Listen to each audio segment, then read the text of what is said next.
In this video, I will explain some of the details about visiting Cuba. Getting into Cuba is not as difficult as the media make it seem. Notice all of the suitcases. Those are full of items that Cubans purchased in Mexico and are bringing home to sell. This guy right here is going to sell me the visa or tourist information card for 550 Mexican pesos, which is like 30 US. All right, I got the visa tarjeta del turista. Have to fill out both sides. When you arrive, they will make you pay for some BS registration info. As a backpacker, you will stay in a homestay. Try and book it before you arrive by emailing them. Hostelworld would not allow me to book prior. I think I'm rich now. Look at what is money? It's 40 US dollars right here. Wow. Another issue is money. You cannot pay with credit card anywhere in Cuba. Whatever cash you bring in, dollars, euro, or pounds, is all the money you'll have with you while you're there. You can exchange money with your homestay host. Do not do it on the street. Finding Wi-Fi is near impossible. Homestays may have a corner where the Wi-Fi works, but it's rare and fleeting. I just got my first Wi-Fi in Cuba on day 2, thanks to TT at Las Arecas hostel in Vinales. And look at this podcast. It kind of works. I have to turn off my data, and then the Wi-Fi works. Kind of.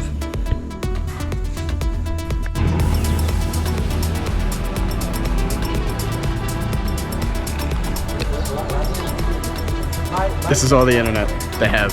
People wait in line outside to buy internet in Cuba, and there's only a certain amount. It looks like I have internet. Each of these 2 cards is good for 1 hour, and it only counts while you're using it. So if I use it for 10 minutes and then stop, it's just, I have 50 minutes left. So I don't know, I'm gonna test it out, see what kind of speeds we get here in the middle of Vinales, Cuba. This is what it looked like when I tried to get the Wi-Fi on my laptop. It did not work. Complete hoax. There are no grocery stores in Cuba.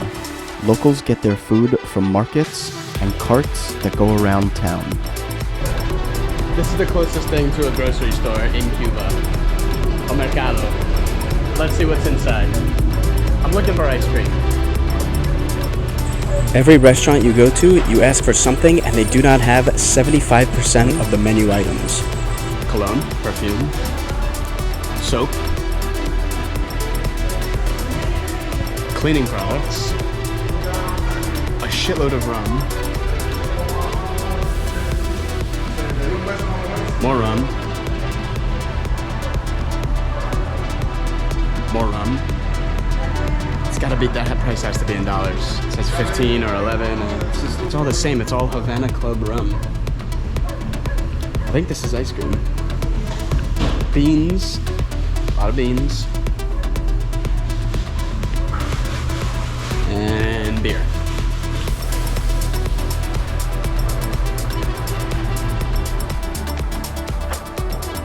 Getting around in Cuba is very different for tourists and locals.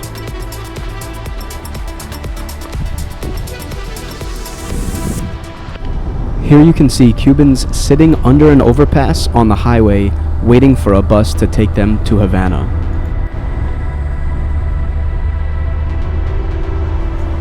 This is a sad reality for most Cubans. You also see horse and buggies on the highway. They're more expensive, but much quicker and safe. Due to everything being so controlled on the island, navigating it can be tough. You can't just take a colectivo to your next destination like in Mexico.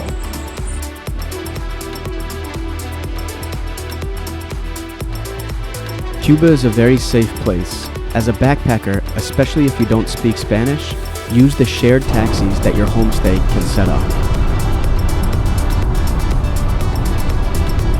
In Havana, you can walk, rent a classical car, or take taxis. The buses are too complicated and may rip you off. Once you're in a town, you can walk everywhere, but you need shared taxis to arrive there. This is the bus station behind me that no tourist or foreigner would ever use, and it's pretty much empty right now on a Sunday afternoon, except for like 15 or 20 people, all of whom are Cuban.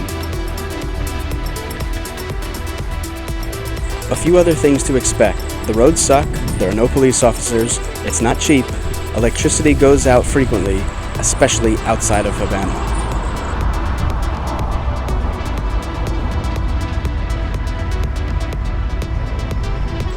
Because there are no computers anywhere, every hostel writes your personal info on paper and presumably relays it to the government.